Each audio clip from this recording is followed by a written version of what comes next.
Welcome to Breakthrough Conversations. I'm Gloria Lybecker, and I'm here with Coach Pete. And we were just chatting around how there's a lot going on in our world right now. And I think there's always a lot going on in our world. And yet, what is it that is being brought to your attention, and how is that impacting you in your life? Because we need to be able to cope in our life. And what are some of the things that you recommend with your clients when they approach you on this topic, Coach Pete? Well, first, I think it's important to gain a perspective. Like you just said something about there's so much going on in the world right now, in our lifetime, in our time, and we lose sight of the fact that it's always been going on. Yeah. Turmoil, agitation, world issues, local issues. It's always been going on.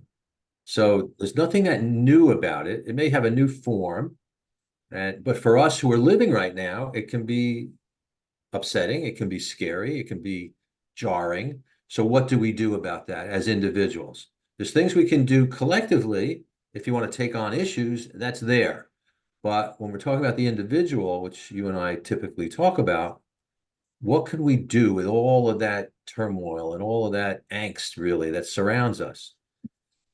So stopping, you know, I thought of a play in New York. I'm thinking about all these old plays and movies, but there was a play called Stop the World, I Want to Get Off. And that was what it was about back then. This was in the 60s, I guess. And it was and that's something to hold on to. Stop the world and just let me focus on me, my family, my life, my world. Not to rule out everything else that's important. I'm not, but just for your own well-being, it's good to stop, breathe, and connect with those around us that uplift us, support us. Those kinds of things can help tremendously, don't you think? I do believe those can help. Um, Another practice that I encourage people to practice is every day to make sure they're connecting within themselves, connecting with what they really value, what they really love, and to focus their attention in that way, because that is an energetic shift and that will have an impact in the world. When we pay attention to where we're paying attention, because wherever you pay attention, that's where your energy follows you. And when we have a world that, with all the different media out there, that is targeting people with strife, with stress, with grief, and there's not a lot that hits the news that is actually heartwarming and cheerful. It can be found, but it needs to be found first within your own heart, within your own soul. And from that place, realize what kind of an impact you make in the world. And can you imagine a place where everybody paid attention in that way? Can you imagine the impact that would have in our world? The blessing that would come out of that by simply, as you say, slowing down, taking time to actually connect with life. And then that's an influence for good in the world. And it's a very Absolutely. simple practice. Yeah. Yeah. There are people who have said over time, uh, the way to change the world is first to change yourself, first to look inward, Yeah. right? And one of the kind of precepts that I always come back to for myself and with my clients is, what's the only thing in this world that we have control over? There's really only one thing. Whoop, that's two. Really is only one thing. And that is our attitude. Stuff happens all the time on a personal level, on a global level. Stuff happens. We can't control it. But what we can control, the only thing we can control, is our attitude about what happens.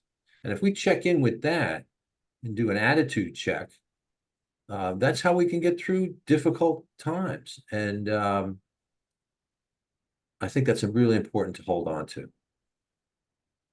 Yeah. I know there are people that um, that they may feel they don't have control over their own attitude. They may feel victimized. They may feel marginalized, you Mhm. know. And I do want to say though that it's something that can be learned when you're willing and you're open to learning something new and applying it in your life. You can get to where you can make a choice whether you feel like it or not. You don't have to be ruled by your emotions. You can choose what is in the highest and best for your life. And that is a practice that is really an important one, but it comes from your own values.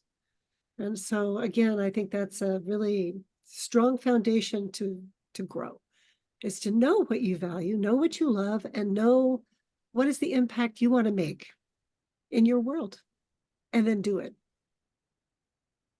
Yeah, in a way, it sounds inconsistent with this, but it's really true. By practicing, as you say, practicing checking in with your attitude, with your feelings, that really is the only way to gain power over your life, over what's happening.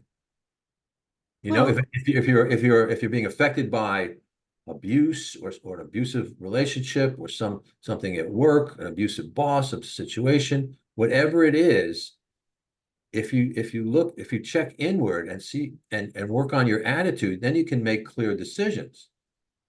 Get out of that situation, change that situation, whatever. But first it starts with, well, what's my attitude? How am I feeling about it? And then there's power in that. There really is if we can practice that. Because when we give up our attitude and our own feelings, you're giving up power. well, what you're describing is how we can take our power back. When we can Right. recognize what is that pattern that's not working well, acknowledge the truth about it, and then make a decision about what you'd like, you can take the power back and then take your next action step. So, Absolutely. And it even applies, Gloria, and I know you agree with this. It even applies to our own voices in our head, our own thoughts. We can let our negative thinking or our limited um, thinking get carried away, or we can practice stopping it, changing it through attitude and practice. That goes a long way too, to feeling better, being our best selves, and being able to handle things. yeah, and that could be a whole nother topic. What do I you think think about so. those voices in our heads? Yeah. Yeah, they can be disempowering, and we can be empowered at the same time. Mhm. So, yeah, thank you. Great conversation. Really love these conversations with you. Always do. Appreciate it. Appreciate you.